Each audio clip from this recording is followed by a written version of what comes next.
Hello, everyone. Welcome. Have you guys had some lunch now? Yeah? Good. Nice. How are we feeling? Good. Good. Yeah, good. This is truly a Nordic event, isn't it? Yeah. Our upcoming speaker is none other than Ben Fisher.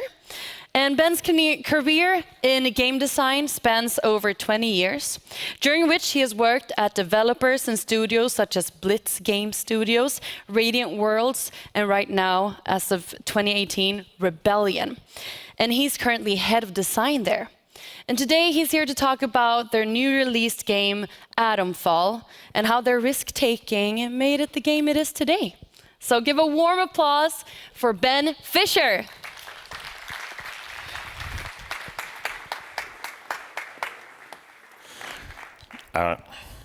Right, let's get going. So yeah, I want to talk about the evolution of Atomfall over its development. It started as quite a small experimental project for Rebellion, and it changed quite a lot over the course of development. So I want to get into how we manage that process. Rebellion makes, generally speaking, we make kind of sandbox shooter games. We favor player freedom, and we're mostly known for the Sniper Elite series of games primarily, but we like to experiment with other things at the same time. So Atomfall was one of these experiments. It's a survival action game inspired by real-life events. It's set 5 years after the Windscale nuclear disaster in northern England. This was a real-world event, and the idea for the game occurred to Jason Kingsley here. So here's Chris and Jason Kingsley, founders and owners of Rebellion. And Jason thought, the world's first major nuclear disaster was the Windscale fire in 1957. It's known in the UK, but not known worldwide. And there are a lot of games set in kind of post-atomic survival situations. There wasn't one based around the Windscale fire. So we had this idea that this would be a good start point for a game, and would combine nicely with the kind of games that Rebellion tends to make. The early influences in this creative process were pretty obvious. Start point, those kind of atomic survival games like Fallout and Stalker, but also a layer of British culture at the same time. So we've got things like The Wicker Man, it's a classic folk horror movie.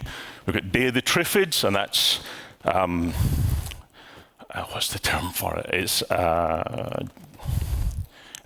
a cozy catastrophe, that's it. It's characters who survive a catastrophic event, wake up after the event's happened, and they're trying to piece together how they survive in that world, how they find a way to survive. We also looked at the historical events themselves. So the atomic milk shot there is the way that the government kind of framed the disaster was to try and play it down, that kind of keep calm and carry on attitude. And in the UK, we've got ruined nuclear bunkers. We've got secret projects that people know about but don't really talk about. And this is just part of our cultural makeup. So it seemed like good raw materials to make a game from. So we had a very, very early kind of skunk works team, small team, went up to the Lake District. They were taking loads of shots, doing some photogrammetry, measuring the locations, doing tours of nearby places just to immerse themselves in the sort of tone of the real-world location itself. There was a load of concept art, experimentation with tone. This all feels kind of like standard post-apocalyptic survival stuff, but it was a good place to start. We were building systems that would allow you to have conversations, inventory systems, pipelines that would let you make the environments, character models, all the kind of meat and potatoes standard stuff you'd expect. Loads of cool stuff, loads of cool tools, without a coherent design strategy yet. A lot of what I would call local maxima. So there were isolated ideas that were interesting within themselves, but maybe too much complexity, too much focus relative to a total larger picture. And it was quite chatty as well. It would have been an expensive walking sim at scale. And there was combat in the game. It wasn't that morally justified, because you were in this situation where people are trying to survive after a nuclear disaster, and there would be like a little old woman running a tea shop, and you could blow her face off with a shotgun. And most of the combat was toned like that. So it was difficult for you to connect to emotionally. When we tried to put the pieces together, we've got this weird kind of jumble effect that turned into something that didn't quite connect. So that's where we got to. We decided we needed a temperature check of the work that we had so far. So we needed a triage strategy. So you got to ask, how do you choose what to add? How do you choose what to keep? How do you prioritize those choices, and how do you filter ideas that don't fit? That's where pillars come in. I'm sure everyone's used creative pillars as a way of guiding their creative process. But it's useful to come back to them. It's useful to refine them over time. We found that crucial to bringing those elements together that weren't connecting. So our start point for this was to look at Rebellion's pillars. As a studio, we tend to favor immersive sim freedom. We give the player a broad objective and then freedom in how to achieve it. We like that sense of sandbox exploration, so you're not guided too much, it's not too choreographed. We want it to be a player-driven experience and let you kind of do what you want in that sandbox. Therefore, player story is more important than the game story. It's there as a context, but we don't want to feed you too much of the story. And we want to have a digestible playtime as well. We want to make sure that you can have like a constrained, bounded, and satisfying experience. So we had a roundtable discussion about what content we had in the game so far. It felt like we had lots of interesting systems, like I just described earlier, conversation systems. We had sandboxes to explore. We had player skills, field science, meaning metal detectors or marking objectives and learning how the environment works. A bit of exploration as well, but nothing really connecting them together. So we added some basic obvious choices of, let's make sure you've got some cool, interesting places to explore, new locations to unlock. Let's give you an incentive to revisit old locations so you feel this immersion and ownership of the sandbox. And let's put in a layer of quest dungeons, we called them at the time. Set-piece sandbox locations, set-piece choreographed locations within those sandboxes that allowed us to push the narrative forward. This broadly looked like a kind of Metroidvania structure, which isn't what the game ended up with, but it seemed like the fastest route to get to something coherent, so we took that as our start plan. So this roundtable discussion kind of looked like this. We kept the notes as loose as possible, just banging out lists of what we thought were interesting mechanics, shuffling them up and down and grouping them as we discussed it to see what the game looked like over that process. We grouped them into core gameplay, secondary gameplay, and set-piece gameplay, so we had a sense of what proportions the player's time would be. We had our first attempt at core pillars as well. These were conversational, these were the kind of broad starting point, but we refined these over time. We also did a bit of maths, really like ballpark maths, just to have a sense of proportion again. We looked at how many quests we'd send a player on, how many sandboxes they would explore, how much time they'd spend in each, how many major landmarks they could find, and how long we thought they would spend in each of those, just so we had a ballpark sense, like I say, of how many pieces of how many different kinds of content they ought to have in the game. This was so that we all had the same picture in mind of what the game was, and how it related to those overall pillars. This process helped us really refine what we meant by our pillars and simplify them. They boiled down into this structure here.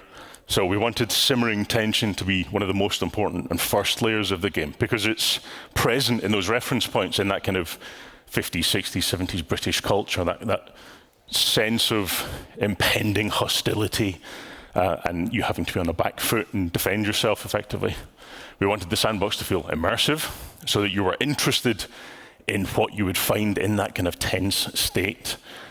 We wanted brutal consequences. We wanted the player to feel like that effort was worthwhile and that the consequences would be extreme, whether it was in their favor or against their favor. We wanted a sense of explorative progression. So as they would make their way through the game, they would feel a sense of ownership of the gradual unfurling of knowledge and of the location itself, because that seemed like a way of taking what Rebellion likes and combining it in the setting itself. And Observant investigation, we wanted to make sure that you really had to engage with the process of understanding the world and understanding the events that had triggered this situation. So from these principles, we generated what we called the big list. Essentially, we made a list of all of the mechanics that we thought we could round out in ways that would support these pillars. We applied this creative principle here. I read that Teddy Roosevelt once said, "Do what you can with what you have where you are." It's good advice. Of course, I doubt he was in the tub when he said that. We had a big pile of stuff. We wanted to make something coherent and interesting out of it, but we wanted to apply this principle as well. What's the smartest way we can finish what we've got? What's the smartest way we can arrange the content into a coherent game? And this was a huge list. And for any given mechanic, we used the pillars that I mentioned earlier as a kind of guiding principle for which were the most highest priority. We looked at the content that we had some part of that we could round out into something more interesting with a bit more effort. So it was a sort of juggling act of bang for buck. And when I say big list, I mean very big list. It was effectively every mechanic, every piece of content you could possibly put in the game. We sat down with all of the principals and leads, really roughly costed everything so that we made sure we all had the same thing in mind, so that we highlighted things that were too expensive. We shuffled them by importance and priority as a result of that. So we had what we considered the core content, what we thought would be a stretch. You don't need to do it. Make the game a richer experience. Polish is kind of optional, but little special moments. And then the nope pile. We found it was really important and useful to draw the big black line here and have a nope pile so that people could see what ideas had been considered but set aside and for what reason for. We also set ourselves a deadline, which we called alpha.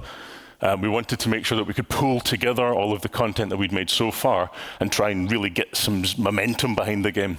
It was quite an aggressive date for the alpha as well, but it made us very carefully prioritize what content was going to go into it. When you're experimenting, when you're a kind of skunkworks team, it's easy to be in that state for quite a long time and not really bring things together. So by putting time pressure on ourselves, we sort of forced a total vision for the game. So next step was to try and get to alpha. I've summarized it in this meeting as like a couple of slides, but this is a chunk of time, right? This is like 6 months work or something like that. Our broad plan was you'd be an investigator with a secret identity. It was up to the player what that identity was, but it meant that you were an outsider coming into this situation. You were part of a military convoy that was investigating this disaster, and you were ambushed. The game had a kind of Metroidvania structure, so it was expanding freedom over time as you pieced together what had happened in this situation. You'd unpack this mystery in a way that was choreographed for gasp moments, for a sort of sequence of revelation that made it exciting to uncover what the story was about. So this was the shortest route to success from where we were at that point in time. So here's some shots of that version of the game. It was called Windscale at the time, so that was the kind of project name because of the disaster itself. You started off in the convoy crash. It had a traditional quest structure, chapters, standard objective markers to feed you through the narrative. Effectively, the structure of the game was kind of like this, right? You would have chapters, you would have objectives within them, you'd move on to the next point in the story. You'd have a radio handler that was guiding you forward in the narrative. Pretty standard stuff. The locations themselves had a kind of disaster vibe to them. They had these interesting layers of some kind of secret project that had gone on, but it wasn't layered on particularly thick. We had blockouts of some locations that would allow us to interconnect the game and give you sort of deeper mysteries to uncover. But just to prove the overall flow of the game, we kit bashed this stuff together really, really quickly. So this particular location is the first version of a place in the game's called the Interchange. And this was like a week's work or something like that, just to prove the idea of interconnecting chunks of the game in a kind of fast travel, kind of shortcut.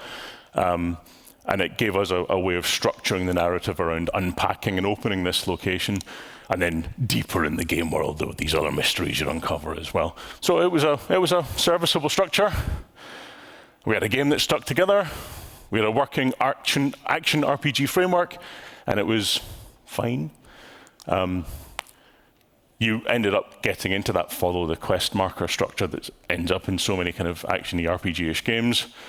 It felt like someone else's story because you were piecing together this mystery, finding these people to talk to. It felt like you were like a journalist writing down their adventures that had happened. It wasn't really yours.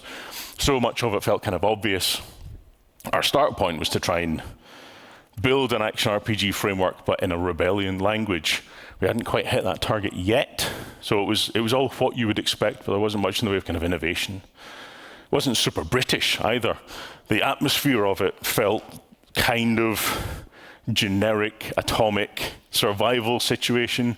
There wasn't anything kind of like standout British to it, and we really wanted to emphasize that. It was good, wasn't good enough, but it felt like we were onto something. So it was time for another temperature check. We went back to the rebellion pillars again. So the Atomfall pillars kind of worked. They gave us a way of building some of this tone and giving you something to explore. But it felt like we weren't hitting rebellion pillars hard enough. We weren't making a game that felt rebellion-ish. Like I said before, we really value that immersive sim freedom, that sandbox exploration. We really value player story over the game story. Digestible playtime was a factor here as well. We wanted to make sure that you would have enough of an interesting story that you could kind of keep it all in your head in one go and not end up sprawling over dozens and dozens of hours and kind of lose that coherence. So we said, screw it. Let's just run for the pillars. Let's take this game that we've got and figure out how we can really push that kind of rebellion tone to make it our own thing. So we asked, how can we rebellionify this game that we've got? These were the problems we had to solve. And you saw the sort of creative pillars and the tone of games that we like to do typically. So we said, well, what happens if there's just no main quest? If it feels a bit if it feels like you're being guided through this quest, what about let's just not have one? What does that look like? What if there's no main story characters? If those characters are optional to interact with? Does that make it feel more like your story? If they've got stories and it's up to you whether you uncover them or not? What if it's not spoon-fed to you? More of a sandbox then, right? It's more like you're engaged in the process of piecing together what the story is. And can we take the themes that are in the game and emphasize the retro-Britishness of them? And we felt like we'd got some of that in the game, but we had to go back to our references and do a bit more research. I'll cover that in a second. So we'd set ourselves this problem of what does this look like? Like we've got a game, we know what's not working about it, so that gives us a trajectory. That's over this way. What does this look like? So, you've got a traditional quest system, follow the marker. If we throw that away, what have we got? This was the hard bit. This was the very hard bit, because the answer's not obvious. But that's what means it's interesting. That's what means you're going to find something new. So we went back to the reference again. We had a new problem to solve, so it felt like we needed to find new reference to help us go through that creative process. So on top of the reference I've already described, we looked at the storytelling style of 1950s, 1960s Britain. A lot of the time you would have a kind of intellectual outsider character who thinks their way into a problem, gradually unpacks something that's hidden, a bit tense, and they're not crucially part of the story. They're in a situation that they're seeking to understand, but then they can tip the situation by being a sort of outsider. So that's present in The Prisoner, which is fantastic and everyone should watch it if you haven't. The Quatermass Experiment, which is okay and everyone should watch it as well. Early Doctor Who, which you've kind of got to have grown up with and love at the time, but they all had this way of telling stories, this kind of gradual unfurling. We also looked at other game references that might help with the problem of no clear main quest. How does the player navigate it? And I thought back to Dark Souls, because right from the start of the game you can go in any direction and probably die. And it's signposted that you'll probably die, and you go there and you die. But you've got that freedom, so you have to engage with the process of choosing your route through the world, choosing how to piece together an understanding of the world, jigsawing narrative together. Outer Wilds as well, also a fantastic game. Everyone should play it. It's a sort of puzzle adventure game where you can fly between multiple different planets and you're piecing together an understanding of a cosmos, which helps you understand some events that happened there. Because it's a puzzle game, they can lean very directly into that, so it wasn't a perfect analog for us, but it felt like a great point of reference because these are people that have solved similar problems. Not exactly the same, very, very similar. But this seems obvious now. This was not obvious at the time. Sniper Elite, our own game, our own major game, tackles this problem a little bit as well. Because we like that sandbox freedom, we like that sense of player-driven narrative. Our best expression of that is Sniper Elite. Particularly towards the end of Sniper Elite 5, the way that objectives worked was going somewhere very, very interesting. We had this idea of objectives and methods. You would arrive with a clear, specific objective. Over the course of the mission, you would uncover ways to achieve that. And then you can play the mission in different ways as you uncover these ways to play. And this feels like a framework to solve the same problem. It's not exactly the same because you don't have a mission in Atomfall, And when we had one earlier, it felt too much like someone else's story, but it's close to a solution. So we thought, what if we treat the whole game as one giant sniper mission? What if you uncover an objective very early in the game? And what if the methods or all of the layers you uncover over the course of the game? What if all of the characters are optional, like methods are optional in Sniper? We've got 1 or 2 routes you can go through that don't require other characters to talk to. But for the most part, when you talk to characters, it's on the player's choice. We didn't want to tell the player what to do, so we thought, well, these other reference points, it's like a character just poking their face into situations where it's not welcome. What if we just present facts? If you're not told what to do, you're told what the situation is. You decide what to do about it. It's just a framing thing, but it felt like it might change the player's emotional relationship to what we were telling them to do. And how can we amp that kind of 60s sci-fi and folk horror style? These ideas seemed to start to connect together. The idea that you're an outsider going into a location where you're not welcome, poking your way in slowly over time to piece together an understanding. We thought, would that work? We've got no quests. What have we got? We had a quest system in the game already, but we started to experiment with it and try and frame it slightly differently in this structure where it's more like notes of what you've done so far. We still had a bit of a chapter structure to the game, but this was progress in the right direction. We kept pushing this, and it felt like if you frame these objectives as leads instead, you start to get an answer. It starts to stick together. As a result, we started to group them around topics or locations so that you could sort of help yourself navigate mentally where you were through this process. As we added layers to this system, we ended up with lots and lots of leads, so we started to experiment with different ways to sort and filter, help the player understand what they were paying attention to. We also blurred the distinction between what would be considered notes in any other game and quests in any other game. Because from a player's perspective, it's all just intel. It's all just ways for them to decide what to do next. Some of those you could then pursue and do something about, and some of them were historical, so you couldn't. And that's the only real kind of distinction, and that was, we kept that internal to the game, but we sort of blurred the distinction otherwise. We found that helped the player actually treat it all as relevant. You know, when you find notes in another game, it's kind of secondary content, you just collect it, but it's not actually part of gameplay. So we blurred that join. We let you track multiple leads because we thought there's a lot here to track. But then the process of helping the player know where to focus, we found that was quite difficult. It was hard for you to juggle which of these leads am I following, so we simplified that right down to one that you could pin in the corner of your screen. It doesn't tell you what to do still, it tells you what you were thinking about at the time. So you're not on a quest, you're a detective. You've got something you're investigating at that point in time, and you're exploring your way through the game world to pursue that.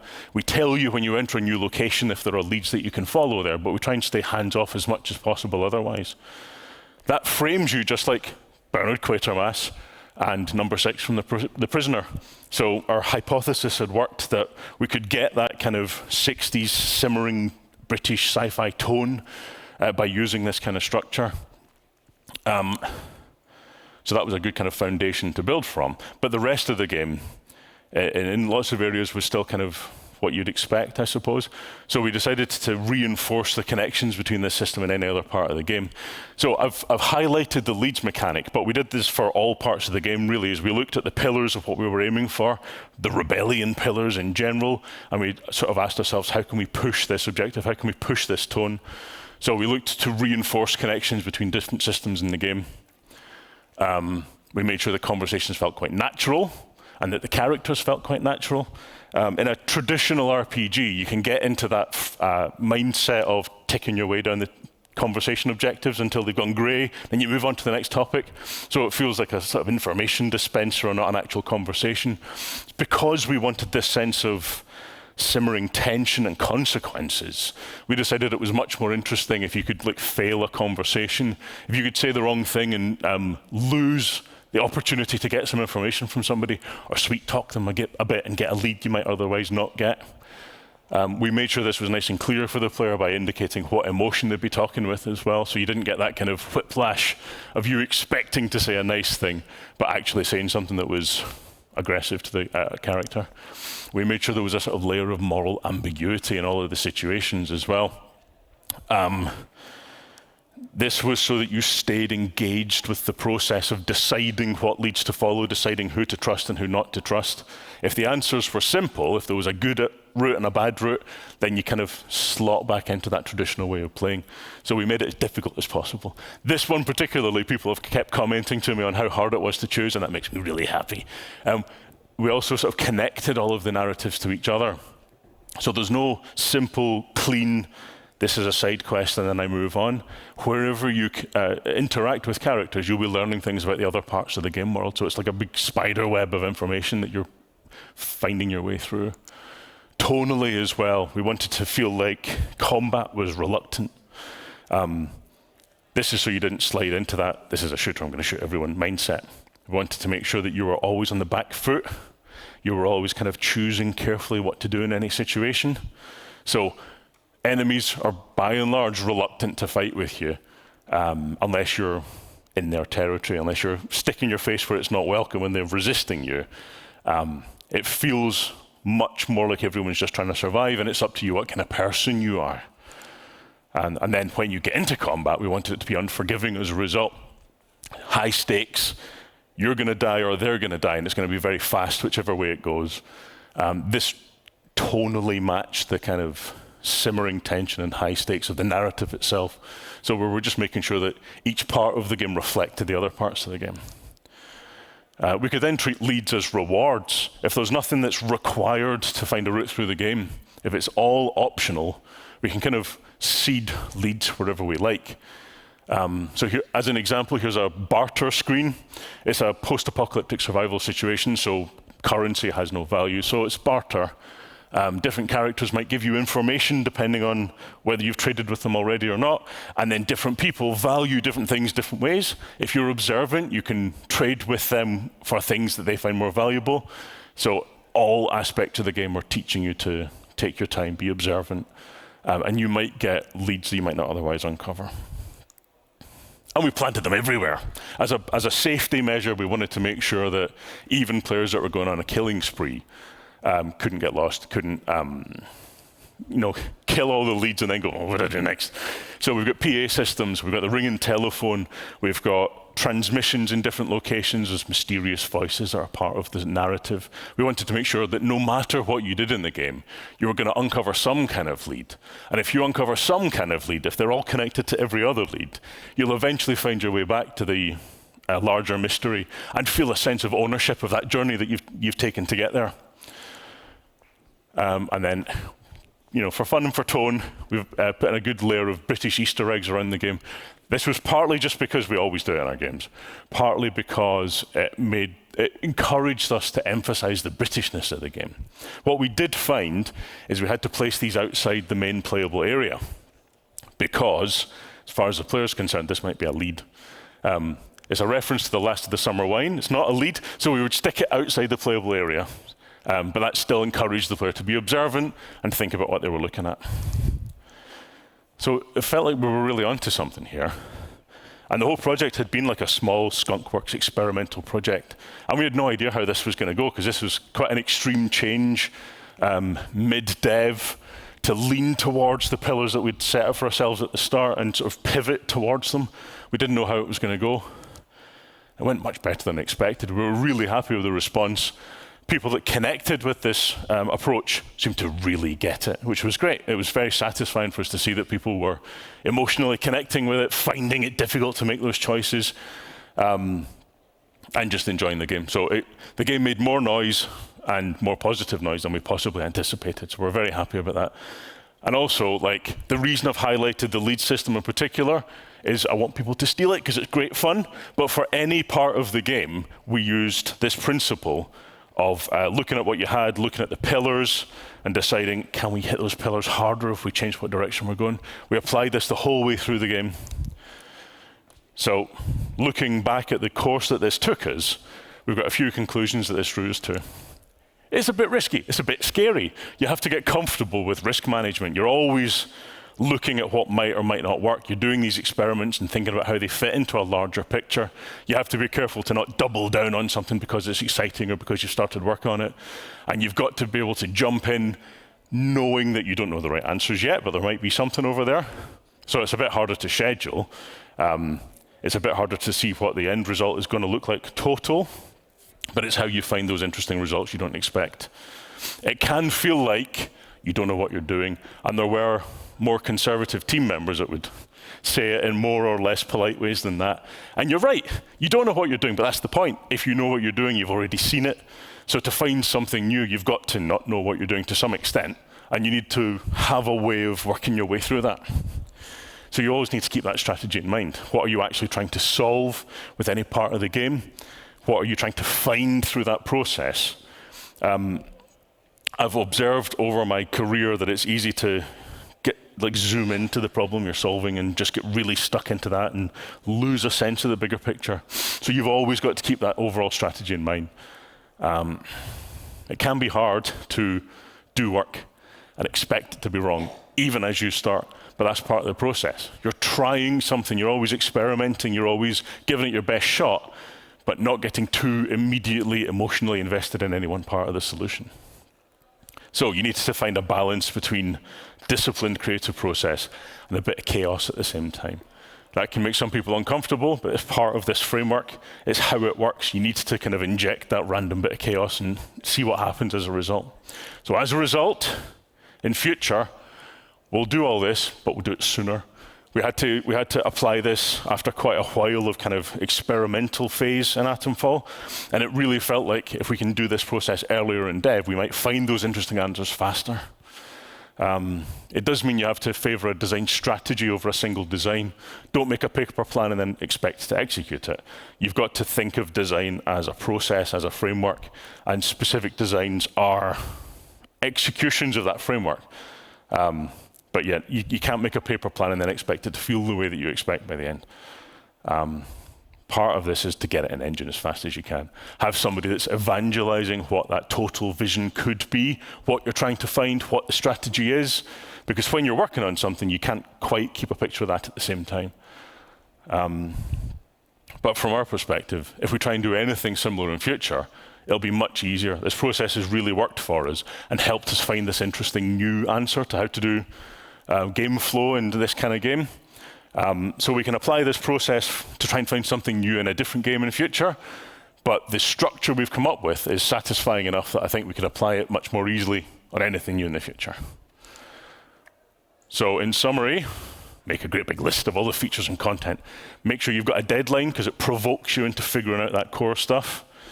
Get to that alpha, that rough version of the game as fast as you possibly can, because there's things you can only learn by getting to that point and trying to play the game and going, yeah. But expect it to be wrong. Plan for change. It sounds hard, it sounds difficult, but you can only do your best guess and then play it and then find out if it works. If you just stay on paper, you'll never get to the interesting stuff. Keep asking yourself what happens if. So play the game, run around, run thought experiments of what would happen to the tone if we did this. Would this get us closer to the pillars? It sounds like noodling time, but it's really, really valuable. You find stuff you don't expect as a result. And a lot of our process was picking and choosing details from different systems and kind of slotting them together to get closer to that final answer. But really this boils down to using your pillars to shape the game. Find what those pillars are, use them to steer where you put your effort and your emphasis, use them to choose how to iterate over time. Thank you very much. Thank you so much. No problem. Thank you, Ben Fisher. We have time for maybe one or two questions, actually maybe just one. So does anyone have a question about the pillars, about Atomfall? Anyone? There we have one. There we go. Hi. When you decided to get rid of traditional quest mechanics such as markers and go here, talk to this person. These are kind of stuff that players sort of anticipate and are really accustomed to, sort of pressing X makes you jump. Yeah, well, so, yes. Yeah, so did you experience like pushback during testing? And if so, what made you still be able to stay the course? That's a very good question, yeah. There was more pushback during dev from people anticipating it being a problem. What we found is, the way that we approached it actually was to sort of remove those layers as much as possible and layer them back in. We didn't have players say, where's the quest system, I can't play this game. But we had players get into the groove of just following the marker if the marker was there. So we would turn it off and play test again and see how people played differently. They didn't particularly fixate on that change in the game. There were so many other things for them to play with at the same time. I think what helps is that we lean towards sandbox games. So as long as there's something for you to go and do in that sandbox, players would get distracted by that instead. But the iterative process was finding a way of reminding players that they had something in mind, like an objective, but that they had to actually kind of actively engage in solving it. You know, in a traditional game, you got the objective marker and you jog straight towards it, and that's exactly what, you know where you're going for the next piece of content. So taking that away, we had to replace it with like the stuff in the corner that sort of points you, or helps you track what you already had in mind. But there wasn't any kind of specific feedback saying, no, where's the quest system? Thank you so much.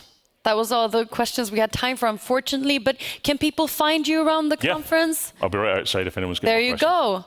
Make sure to find Ben anywhere. Thank you so much, Ben Fisher.